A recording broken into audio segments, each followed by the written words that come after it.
Okay, Algebra 1 students, this is kind of a reteaching of exponent rules and simplifying radicals and leading into multiplying polynomials.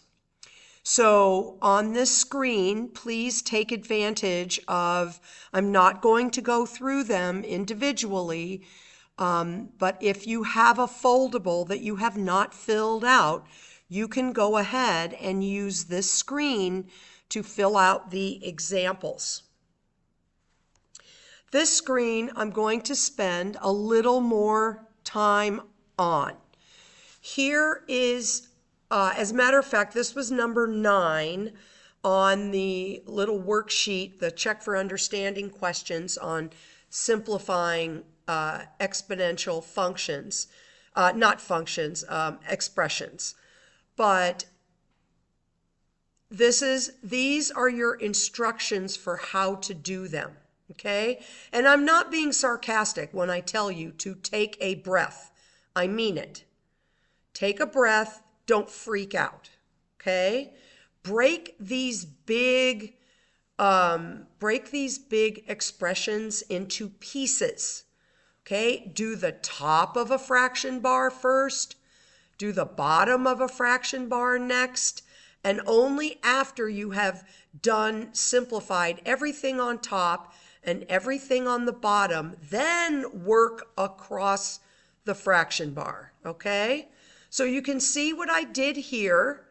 I did the top first. I distributed my power, okay? And then I simplified it. And then I'm just, even though I've got a negative exponent, I'm just going to let it ride for a minute, okay? Now look what I did on the bottom.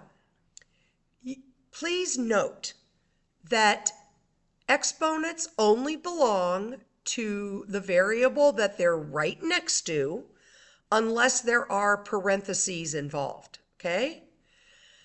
And because this is all multiplication, you are allowed to move your terms around. So I strongly suggest that until you get very confident in what you're doing, that you write all the individual variables next to each other. Okay, so I'm going to write my a squared next to my a cubed, and I'm going to write my b to the -2 right next to my b squared. Okay, now look what happens. Because they have the same base, I'm adding them, and look what happened here.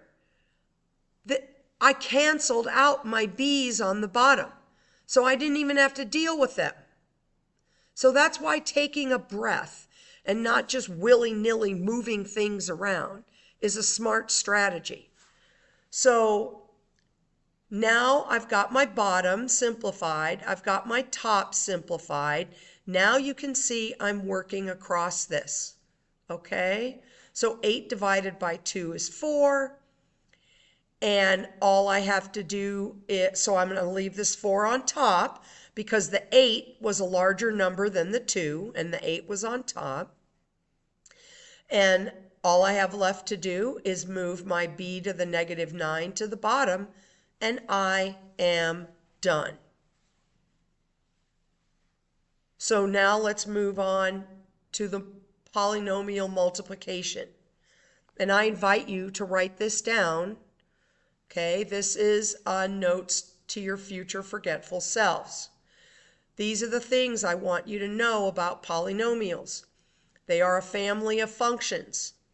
They are made up of terms separated by plus and minus signs. We've already dealt with these. Linear functions are polynomials. Okay, terms can be constants, they can be variables, and they can be combinations of numbers multiplying variables.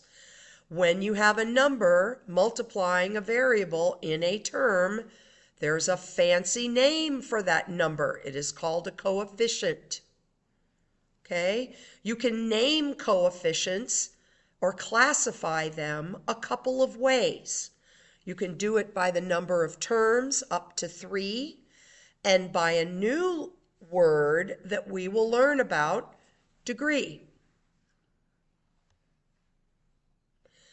So, polynomials have criteria that make them polynomials. Only positive whole number exponents, okay? You cannot have negative exponents because that's a rational function. And you cannot have fractional exponents because that makes it a radical function. You can, however, have any kind of coefficient. You can have irrational number coefficients. As long as the numbers are real, you're allowed to have them. Here's how we name them by the number of terms. Monomials have one term, binomials have two terms, and trinomials have three terms. Okay? So let's name our polynomials, classify them by degree. Okay? The largest powered term is what degree your polynomial is. Okay? The highest powered term here is x cubed, so this is a degree 3. The highest powered term in this polynomial is 4, so this is a degree 4. And these are examples of those. Okay, here's a degree 2. It doesn't matter. The coefficient multiplying the highest powered term is called the lead coefficient. And even if the highest powered term is in the middle or end of the polynomial, that coefficient is the lead coefficient. So you see up here in this example, the highest powered term is a 2. So even though the 3x is written first, this is the degree, it's a degree 2, and your lead coefficient is -4. All right? The only exception to this rule, I'm planting seeds. This doesn't have anything to do with us in Algebra 1, but it does have to do with Algebra 2, that when you are determining the degree of a polynomial term that has more than one variable, you add the variables together. It's the only time you do this. Okay? So this is a 5th degree monomial. Okay?